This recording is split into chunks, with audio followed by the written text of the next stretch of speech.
Welcome to Bonehead Weekly. Now, my voice is going to sound like this. I am manly Kathleen Turner. When was Kathleen Turner not manly? When she was in body heat, because I was attracted to her. And that's not manly. I would have accepted V.I. Warkowski, not body heat. It's Wachowski. Damn, I don't know which one's Mike, which one's Mike, and which one's Sully. Sorry. If you're listening to this wondering why I sound like I've been blowing a frog. He's been blowing a frog. Yeah, that's it. I feel completely fine. Yep. James, say ribbit. I feel completely fine. My voice just went today at 2:00 for no good reason. I'm sitting here drinking tea and Four Roses single barrel, and neither one of them are working. So I'll do my best to make it through this. Maybe some of you will find this voice more attractive. I doubt it. I was going to say, what happened when I lost my voice? What did Mick say about the voice he made a comment about my voice? Because I've lost my voice a few times on these episodes and sounded really, really had a bass to it, which I actually preferred.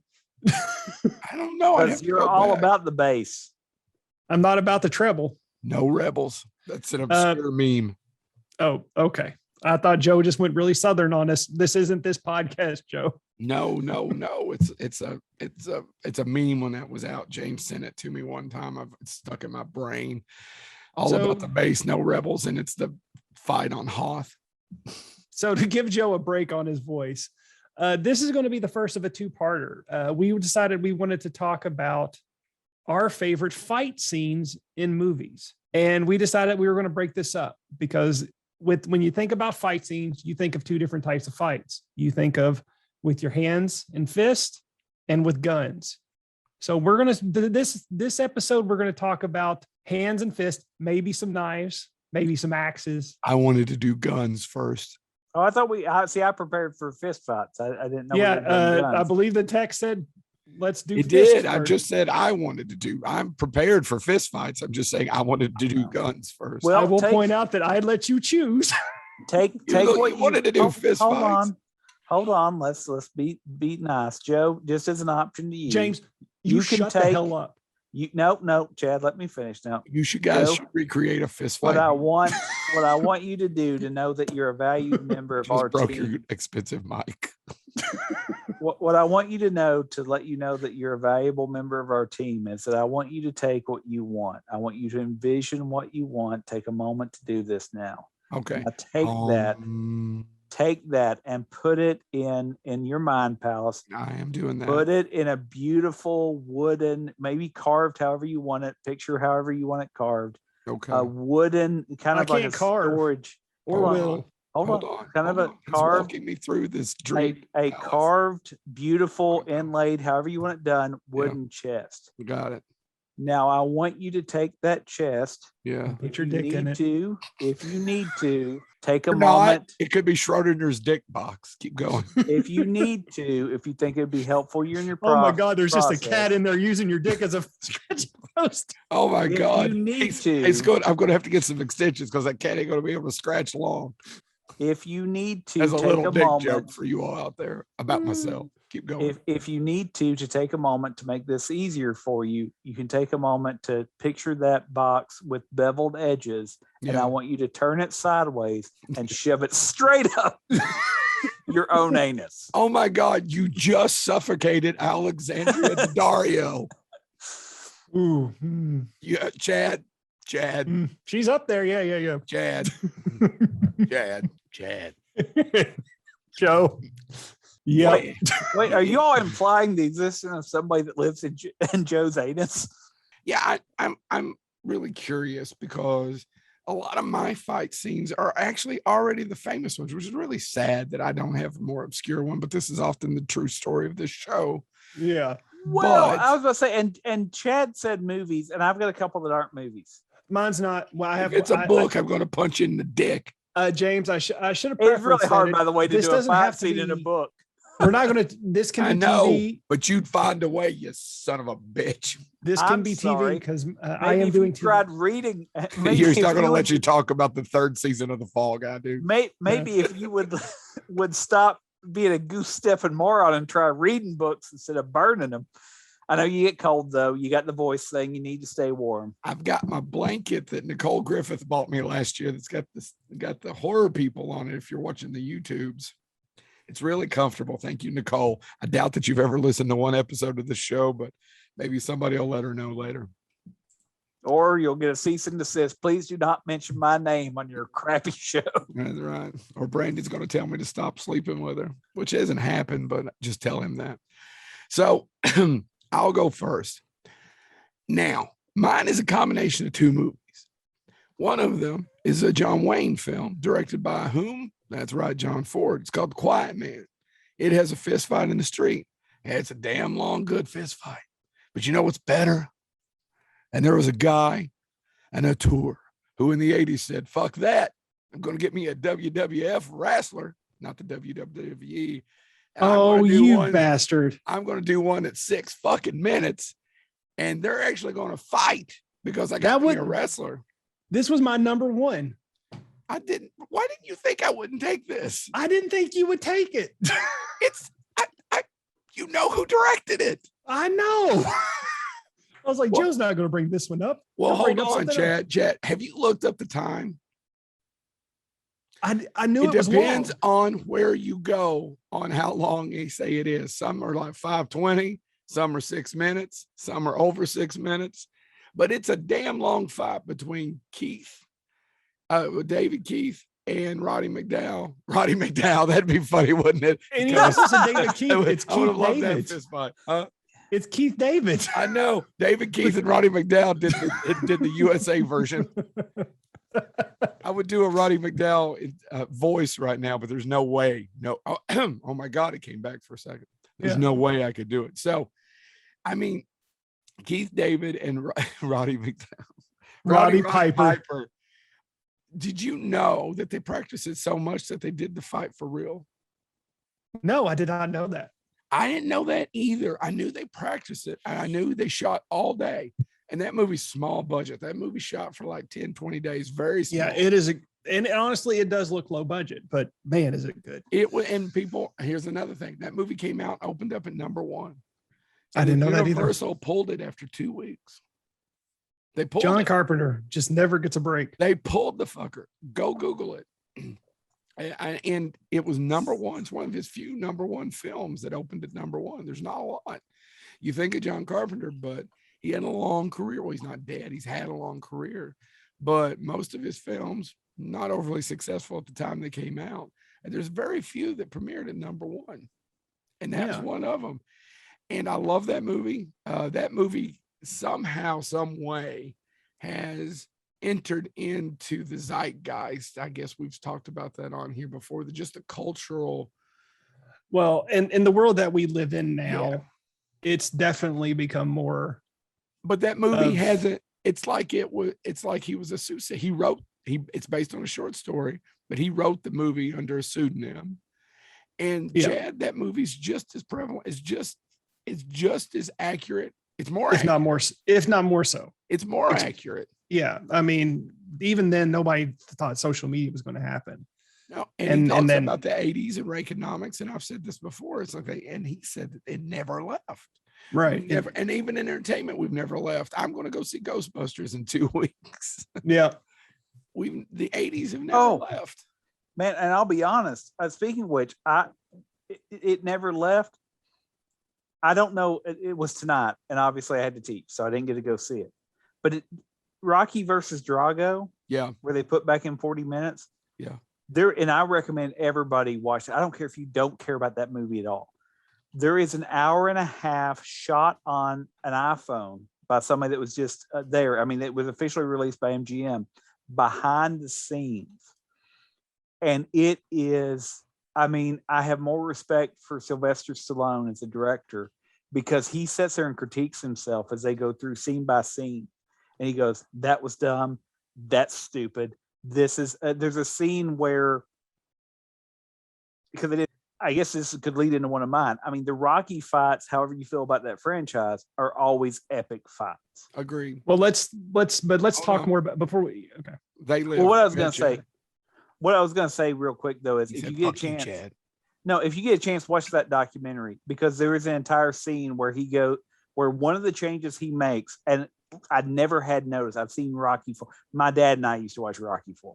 That's why I've got this tie to it.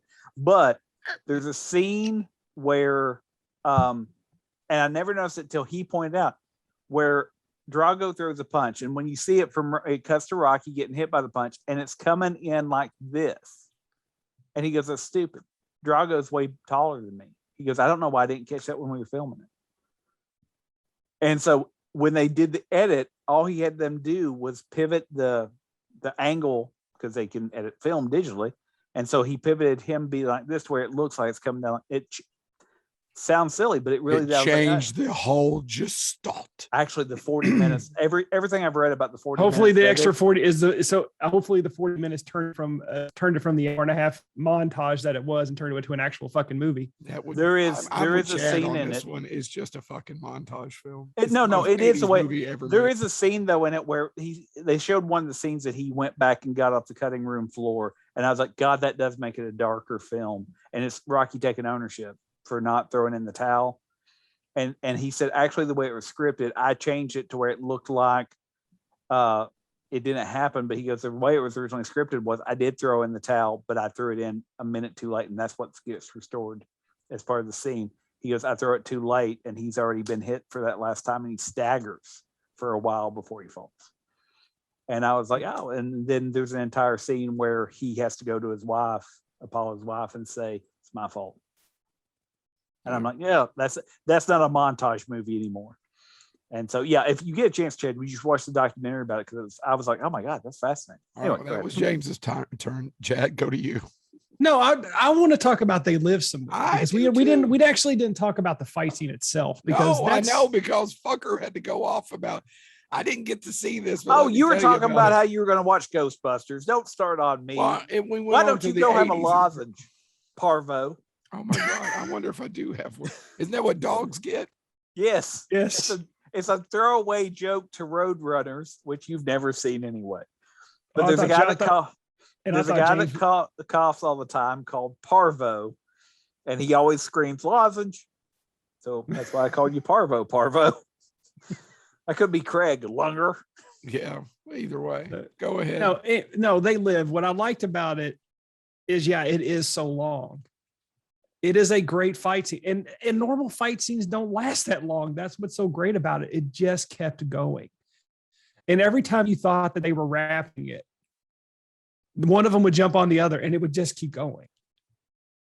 Not only was it brilliantly choreographed, it was funny as hell in the middle of a movie that, granted, it is a bit of a parody, comedy or spoof, whatever you want to call it. But for the most part, it's an action science fiction film. It's a dark comedy. It's an action science fiction film. It's all it's before, like a lot of Carpenter films, whether you love him or hate him, a lot of his stuff was before its time.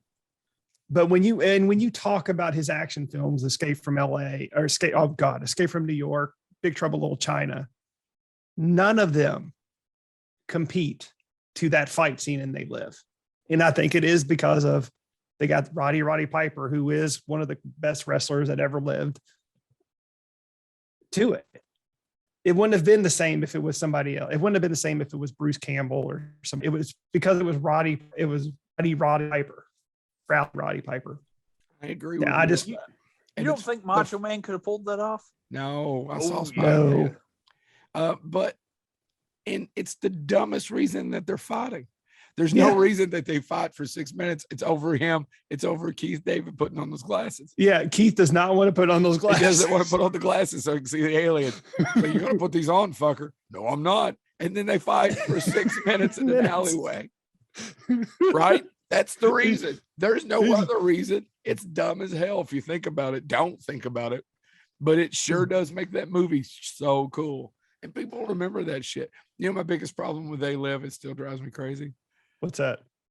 The one at the end of it, when they're using the aliens are using the whatever their walkie-talkie things is to talk into. They're just they're PKE meters from Ghostbusters. Yeah, they are. That's what it is. They are. They're PKE crazy. Meters, Drives me crazy. It was like, who the fuck? That wasn't even shot on the same lot. I mean, And you didn't pick something from an obscure science fiction film. You picked it from the biggest comedy of all time that happened 4 years before. I don't know why that drives me batshit nuts. It's the first question I'm ever going to ask Carpenter if I ever see him again. So, what else you got to say about it, bud? Oh no, that's about it, man. It's a great fight scene. It is. It is. So I'm gonna go and talk about one from my childhood. Exactly. What the hell was that? That was Homer Simpson. Why don't you get culturally relevant? Why are you so angry? Is I don't it know. because you couldn't go fuck Drago? I mean, if you were going to pick one, sir, if you were afraid to cut the robot out in the new. Let's be honest. You didn't sand down that wooden box too much. Now you got a bunch of splinters in your rectum. Yeah, because you were trying to get after Alexander. Oh shit, forget it. Are you talking about Dario? I thought you were going to do Dumas. I was like, no, I love the Three Musketeers. This book's written by dumbass. Keep going, Chad. All I can say is the only reason San Andreas works, you have the Alexandria and Carla Gugino in one film, and that's just too much for one film. The Rock. I like The Rock. Fuck The Rock. You have Carla Gugino and Alexander Daddario. I agree. I'm just saying, out of the movie stars working today, he's one I don't want to punch. Yeah. That's true. Go, Chad. So I want to bring up one from my childhood, and being a cartoon fan, being a comic book fan, when I saw this movie in the theater, this fight scene broke my brain. It did. At the time, I'm like, it doesn't get any better than this. I will admit it has not aged well, but I still love watching it. And that is from the very first Teenage Mutant Ninja Turtles film. The Turtles versus, this is a combination at the very end when the Turtles fight the Foot Clan. And then that leads into the fight with Shredder. That whole fight scene. That one? Why that one out of what, all the comic book movies? I guess my kid got into Turtles. I've told you to this last. So in the last month, I've had to rewatch all three of those movies repeatedly. And yeah, the second one. Second one. Oh, but he sings along to Go Ninja Go. The second one, like Silas got into a turtle phase for about 6 months, but the second one he couldn't handle. And I never pointed it out to him. He found it on his own. When they're in the net and they're getting pulled up or whatever, Silas literally goes, Dad, he's got swords on his back. Why didn't he just cut the net? And I'm like, son, they weren't supposed to use their weapons in this one. They got in trouble for using them in the first one. Yeah. And the Silas second was like, but Dad, that's dumb. He's not a good problem solver, Dad. And I was like, son, I can't debate this with you. Son, this is what happens when the studio gets involved with the sequel, when they didn't give a shit. They thought the first one was going to bomb. Yeah. No, that one, I just watched it and it was amazing to me, because not only was I seeing these four characters that I had loved in animation form appear in real life, but I was watching them fight in my 10-year-old brain. This was really happening. I get that. And everything, all the moves, all the comedic timing between, Michelangelo going down the sewer pipe and hitting people, or no, that was a Donatello going down the pipe with his staff, knocking everybody in the head. It was just phenomenal. And then at the end part where they each go up against Shredder one by one, and Shredder's just kicking their ass. And it just, everything choreographed about those fight scenes I thought was brilliant. And I just loved every minute of it. And I still do. I still watch it. It's one of those movies that I will watch as a 40-year-old adult and still go back to my childhood and get that pleasure. That's awesome. Like I'm watching it for the first time. And that's why I wanted it to be number one. Well, number one was going to be They Live, but you fucking stole it from me. Steal it. I just can't believe you didn't think I wasn't going to do it. I really didn't think you were going to do it. So I thought you were going to pick up some John Wayne, which you almost did. I'm like, oh, and then I'm like, no, you pulled out They Live on me. Well, he ripped off John Wayne a couple of times, but he did. What I want to say about the Turtles after rewatching them now with my child several times. First one was slower than I remember. Yes. But the Jim Henson puppets in those movies still look great. and better than any of the CGI that they did, especially Splinter. They look freaking completely agree. 30 Everything. years later, every year, I mean, just look awesome. To me, I think the puppets and the face work it's great. Yeah, I agree with you. And the fact that I don't own the 4 action figures that they re-released from the movie that are articulated like the ones from the movie, I'm still, I want them so badly. I believe that was on my wish this year. Really holds up. Yeah. So James, what? I am just so grateful because I assumed y'all were going to take my first one right away, and y'all haven't touched it yet. Well, technically, Rocky IV was your first. No. That was a side note about the 80s. Oh my never God, went it was away. a 35-minute side note. Oh, tell us more about Ghostbusters. Anyway, it's your favorite movie. Well, I mean, it's in the top 10. Yeah. Top 5. I'm a bigger fan than James. I was going to say it's in my top 2 or 3. It has to be. I was going to say I don't have a favorite movie, but if I did, that's what I mean. Close. I can't pick one. I have a hard time picking a favorite movie, but if I did, it would be a tie between a few. Yeah. Roger Rabbit, Ghostbusters, and Ed Wood. Yeah, those would be the 3. There's a fourth one that might, but yeah, those 3. It would be an argument between those 3. But again, I have a hard time picking a favorite one.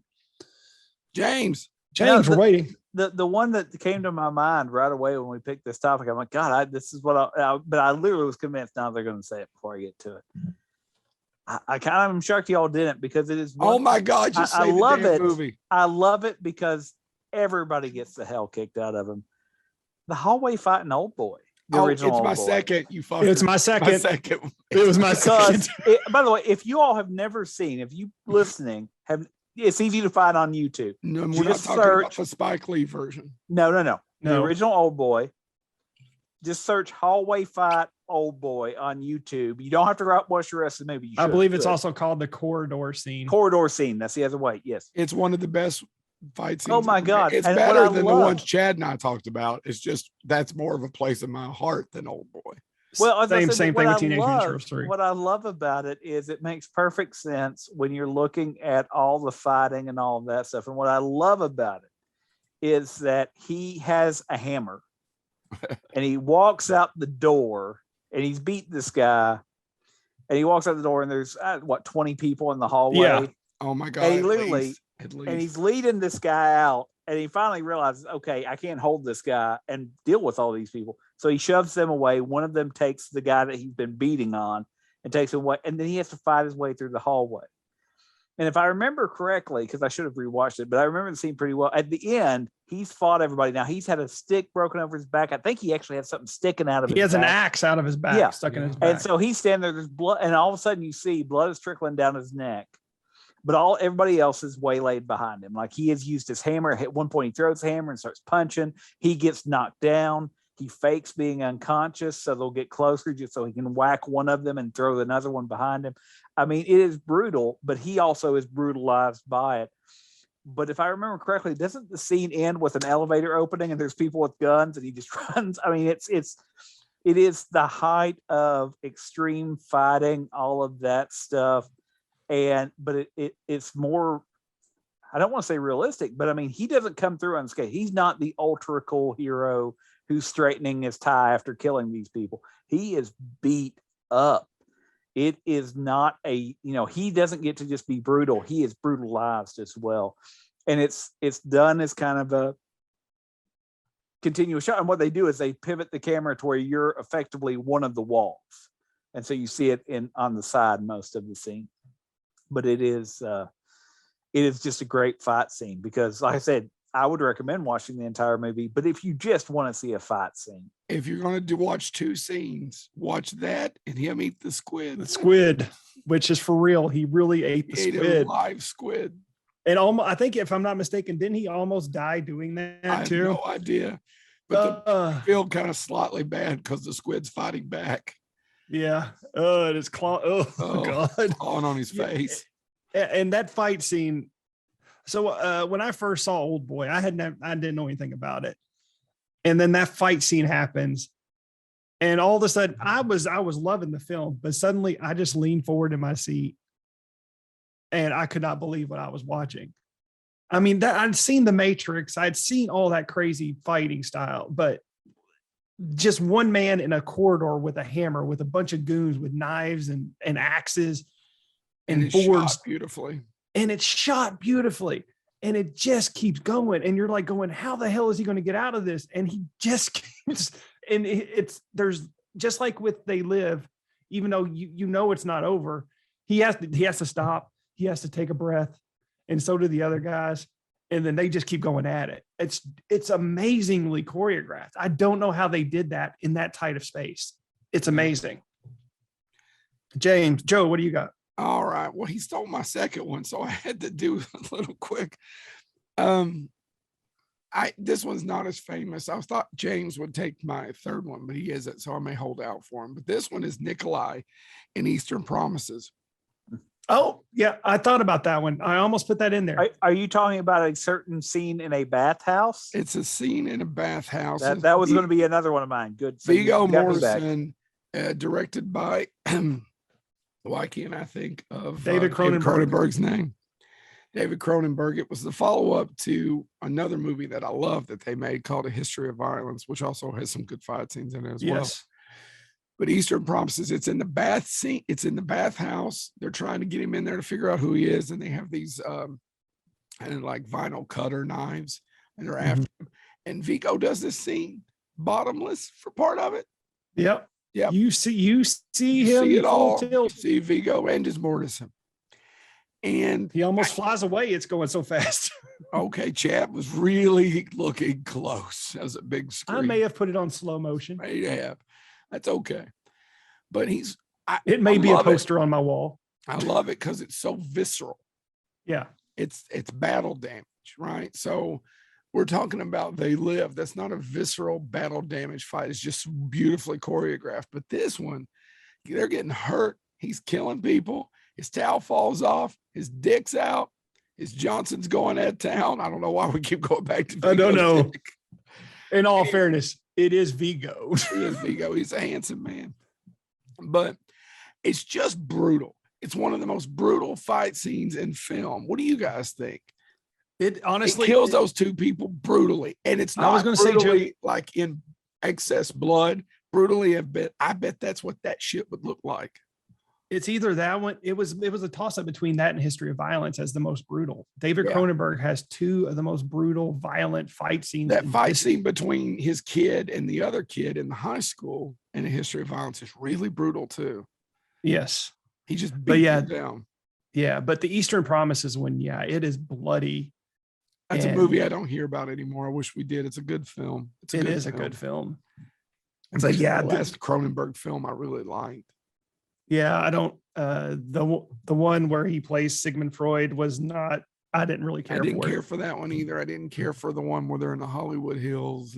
But I really liked Eastern Promises. So that's another one of my follow-ups. Chad, sorry, I'm not going to talk as long. No, it's okay. My second one, technically my third one. Actually, no, it was a standby in case you all stole. They Live in Old Boy. Way to go, gentlemen. These dicks.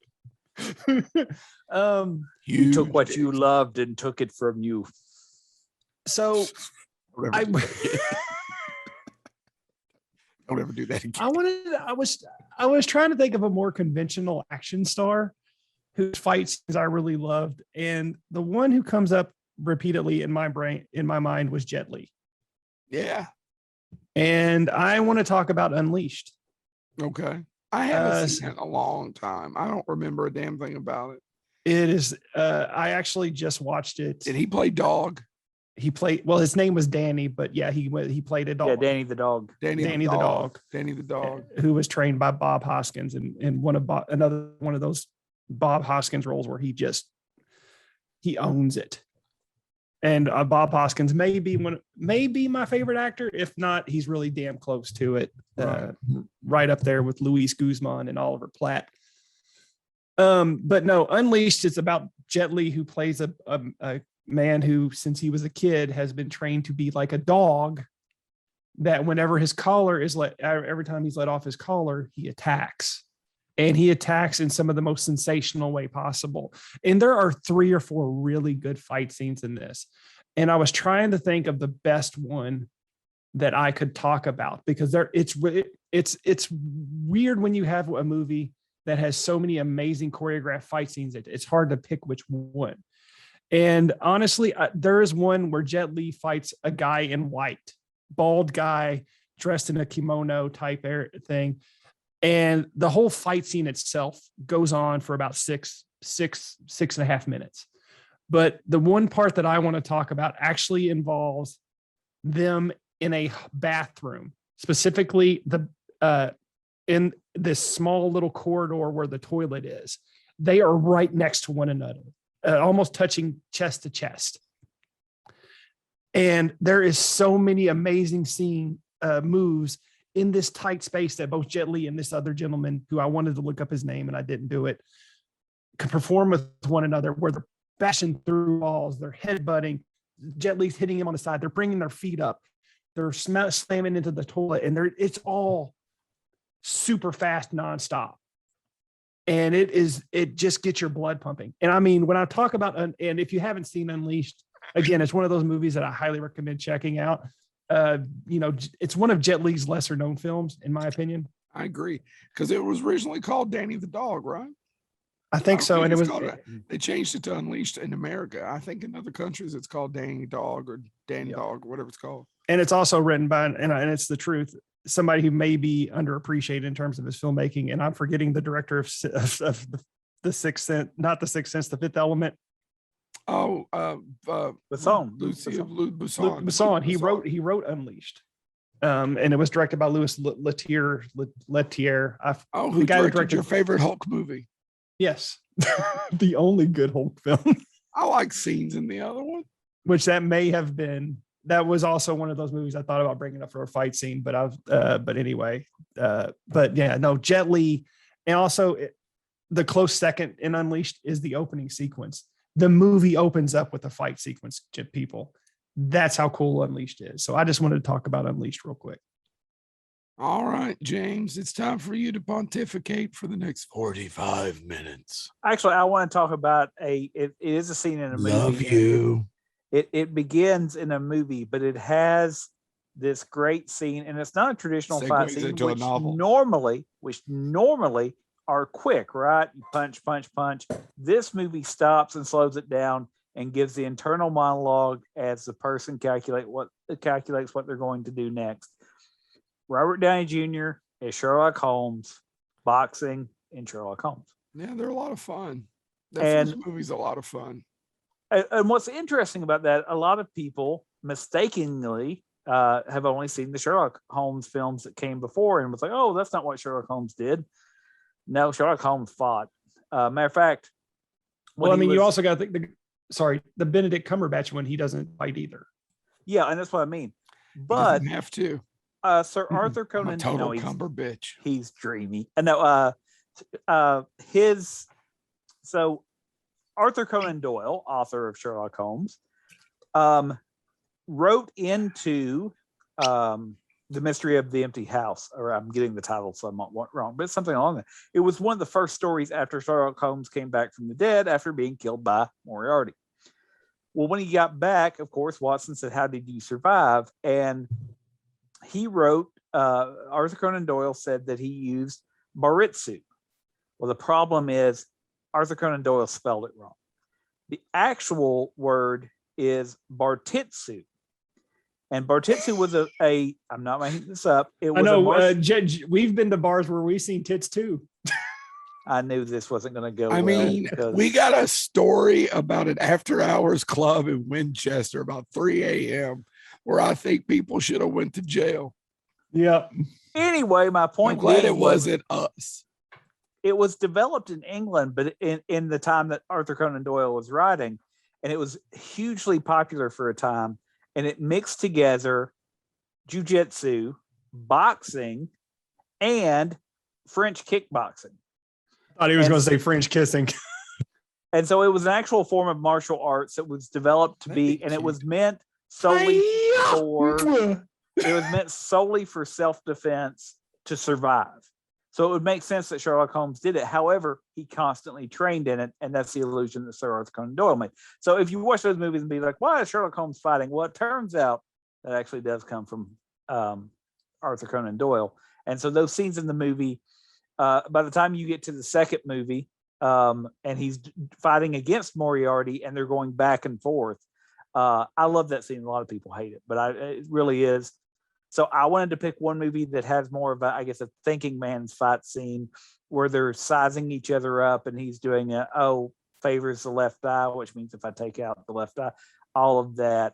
And that it does have some basis in the actual original stories by Sir Arthur Conan Doyle. So there you go. I'm going to. He also did cocaine. Well, yeah. I mean, like one does. I'm going to transition a bit and take us completely out of most genres. And Joe's becoming Josephina. It's about time. Well, yeah. You got a face like this, you really should just eat a bullet. So I said Josephina, not Josephine. Nah. You've clearly given it more thought than me, but I probably should think about it. This one's a comedy, and I'm going to talk about the fight scene in Anchorman. It's good fight scene. Boys, I know it's not choreographed like a Jet Li film. I know it doesn't have a WWF wrestler like They Live. I know it wasn't directed by Sylvester Stallone like Rhinestone. Actually, that was directed by Bob Clark. Should we give Joe points off for this one, because doesn't it involve an explosive at some point? What's got that to do with it?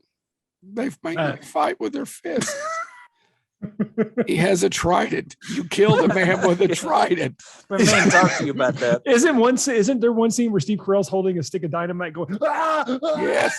No, actually, it's a grenade. That's right. It's a grenade. And horses show up too. And then all of a sudden you hear kind of it's not the cue, but it's kind of the cue from Planet of the Apes, the music cue. Yep. That movie, gentlemen, that's got a great fight scene in it. And the sequel has a good fight scene in it. It does, but it's not the same. It's not the same. But it has ghosts showing up to fight. Yeah. God, I love that. Joe, I'm giving you applause. I never thought of the network team. Gentlemen, I mean, I was going to start talking about Raiders of the Lost Ark, and I had these two. I was like, are you stupid? Don't talk about Raiders. One of these a-holes can talk about Raiders. Anchorman, one of the best comedic fight scenes. I'm sorry, as much as I love the fight scene in Blazing Saddles, and I do, because Blazing Saddles is my favorite comedy of all time, right up there. That Anchorman fight scene, gentlemen. Yeah, the news team battle. It's phenomenal. Makes no sense. It makes no sense. Happens 2/3 through the movie. It's not even the final act.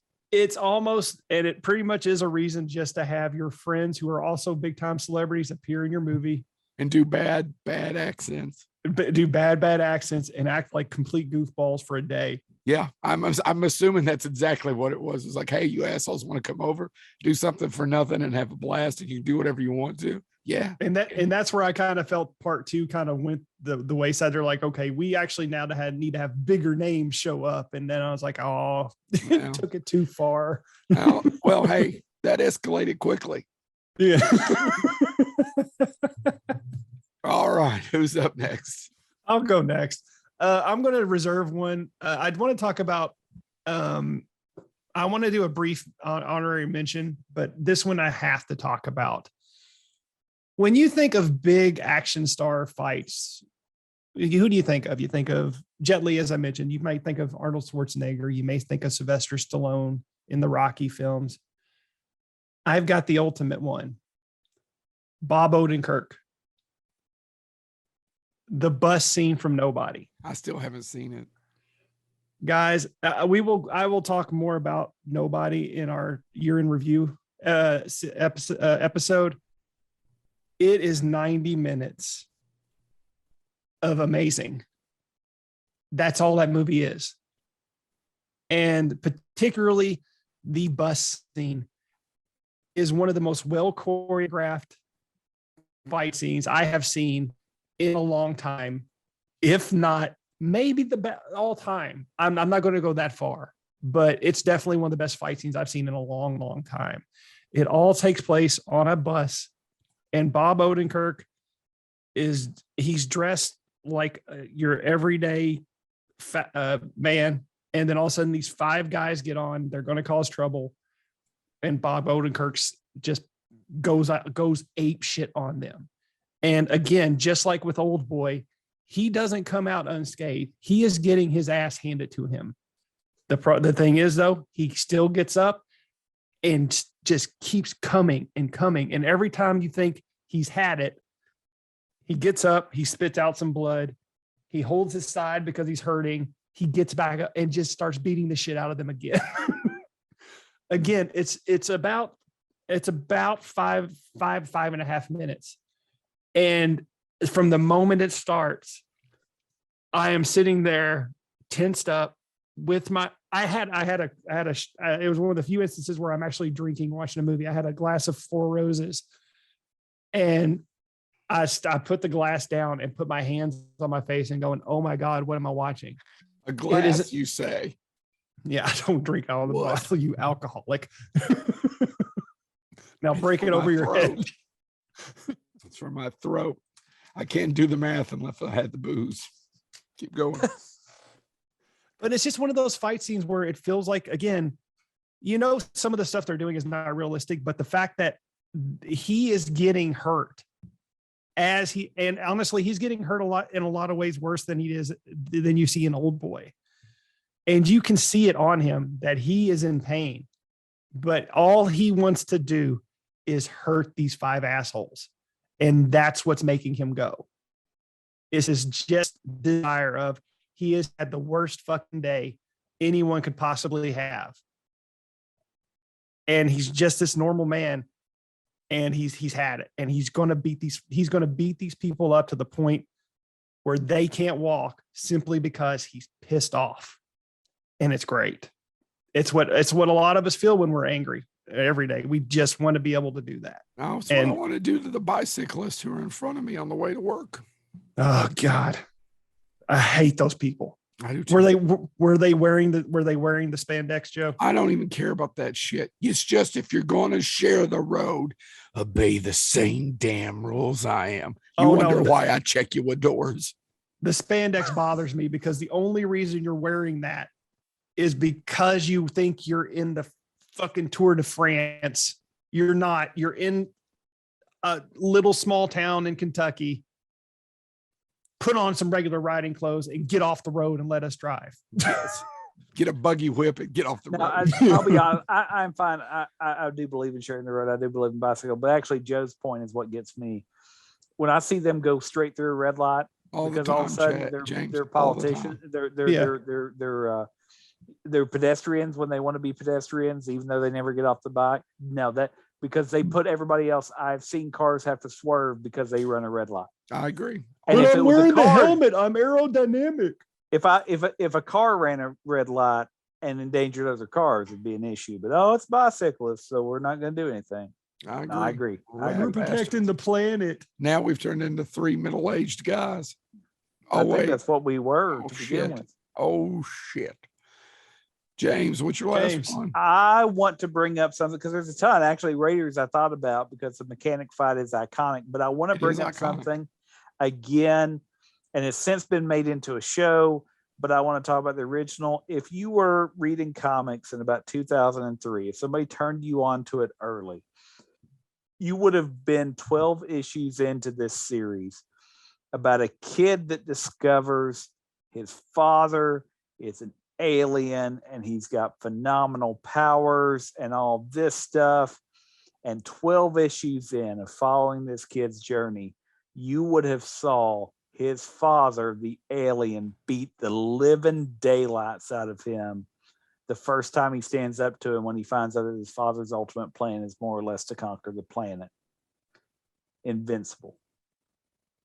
Not the entire, but the bulk of the 12th issue is a father beating his son, and not only beating him, demoralizing him as he does. Next time, can you say trigger warning before you go into your tirades? No, maybe if you weren't such a wuss, your dad wouldn't have had to beat you so much. Yeah. Maybe if you get off your damn bicycle. Yeah. Or maybe if you would have been better at bicycling, your dad, well, I don't know what caused your dad to beat you. But And Joe, Get on just, a you know, bicycle, you tubby fuck. you do know that this has been done in animated form, right? yeah, no, I was gonna say, I Okay. said there's a series now, but the Okay. series, what is the series? Only like 6 or 7. I think in the comic, the reason it was more powerful is you were a year into reading it. You had to wait till the 12th issue That's true. before this pivot. Like I marathoned the entire series when it came out. And they changed a couple things in the show. But in the comic, I mean, literally, it is he's looked up to his father. His father is training him to be a superhero as well. If you've seen the show, you know that as a reader that his dad's a bad guy. But when he finally tells his son, "Listen, I'm not here as a savior. I'm here more or less as to rule, and you can either help me or all that stuff." And he basically has to reveal that he's killed the other superheroes that could stand against him. And his son still goes, "No, my mom's human. And he wants to stand up to him. And you think for half a second, oh, he's gotten through to his father. He's having second thoughts. And then he beats him. And, they knock over mountains. They knock him through mountains. And he's bleeding and his dad just doesn't stop. He doesn't care that he's down. He doesn't care that he's already bam, bam. I mean, it is one of the most, because I thought about Superman Doomsday. That's the other kind of iconic last for issues over issues, but there's something about Invincible, and there's something, I mean, it's not just a physical fight, it's a emotional one. And it is he beats him, yes, physically, but he also tears him down mentally. You'll never be who I am, son. You're passing up your chance to be a real man. You're passing up your chance to be a savior. You're passing up your chance because you're too much of a coward, as he beats his own son. And in the comics, he doesn't recover quickly. I mean, it changed the tone of that comic book. And of course, it was all planned from the beginning in the minds of the writers and the artists, but it changed the tone of the comic. It was not something that, 2 issues later, he was better. He got the living daylights kicked out of him. He's scarred. He's hurt. He's all this stuff. So again, yeah, it was on Prime, right, Chad? Yeah, It's Amazon Prime. And if you haven't seen it, check it out. It's great. But there's something about, you build it up in a comic book to where it's the 12th issue before you see it. And because of the comic book, I knew it was coming in the show. So I was always like, yep, here, it's going to happen. It's going to happen.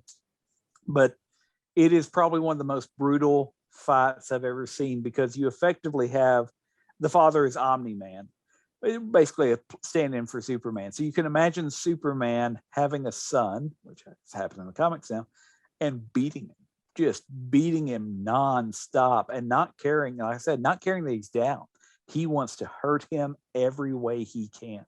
And it is one of the most brutal comics I've ever read. And at the time, it was completely unexpected, because you get used to comic tropes, right? Like, oh, he's going to say, but Dad, you married Mom, and Mom's human. So how can you? And oh, no, son, I had a child with your mother so I could control her better. Yeah, I mean, all this stuff, and none of it works. And then he just beats his son. It's pretty powerful fight. All right. So what do we got for honorable mentions? I got a couple. They made The Raid, and these are Korean films. Every scene in both of the raids, for the most part, once they start, are just fantastic. If you ever get a chance to watch them both. I still need to see them. They're a lot of fun. And my next one is Tarantino. Has had a lot of great action scenes, a lot of great fist fights, but damned, I don't know that there's nothing more fulfilling than the break-in at the end of Once Upon a Time in Hollywood. The fight. What do you guys think? I mean, it's just he gets you all the way there, and then he gives you something history didn't give you, which is the Manson family just deserts. And I remember Chad and I watched it in the theater, and it was just so satisfying watching it happen. Right, Chad? I mean, you were like, oh my God, this is the most satisfying movie I'd seen in forever. It's like, a lot of movies, I always bitch about the third act, but it's true. You get a great salad, and then they get your entree, and then the dessert sucks. You're like, well, the other two are okay, but they didn't finish it. That movie had a triple fudge chocolate fucking awesome dessert. And I just love the break-in fight at the end of it because it just goes bonkers. Yeah, it is. And up until that point, the movie was great.